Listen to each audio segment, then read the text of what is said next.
ఇందాక ఒక మాట అన్నారు, అది కంక్లూడ్ చేస్తాను. నీ ఆటోబయోగ్రఫీ ఎవరు రాస్తున్నారని. ఆటోబయోగ్రఫీ అంటే నేనే కదా రాసేది అనుకున్నాను. నువ్వు ఎక్కడ టైం ఉంటుందిలే, నీవు చెప్పు, మేము ఎవరు రాసుకుంటాం, నీకేమైనా ఇంట్రెస్ట్ ఉందా? ఖచ్చితంగా చెప్తే రాస్తాను.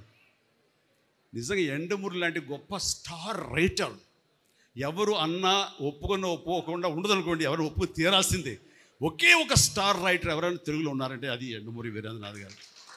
అలాంటి గొప్ప కలం, బలం, మేధస్సు ఉన్నటువంటి యండమూరి వీరేంద్రనాథ్ ఈ రోజున నా ఆటోబయోగ్రఫీ రాస్తాను అన్న మాట అనడమే నాకు ఎంతో ఉత్సాహాన్ని ఇచ్చింది.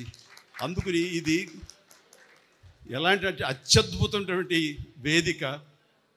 అండ్ మా వైఎల్పి గారి సమక్షంలో ఇది జరిగింది, ఇది జరిగి తీరుతుంది. ఆల్రెడీ ప్రాసెస్లో ఉందన్నాను కానీ దానికి కన్సాలిడేట్గా కాంక్రీట్గా లేదు. అండ్ యండమూరి గారు అన్నారు, మీ మాట చొప్పున అనేస్తున్నాను, ఇట్స్ ఎ కమిట్మెంట్ పబ్లిక్లో. Done. Thank you very much.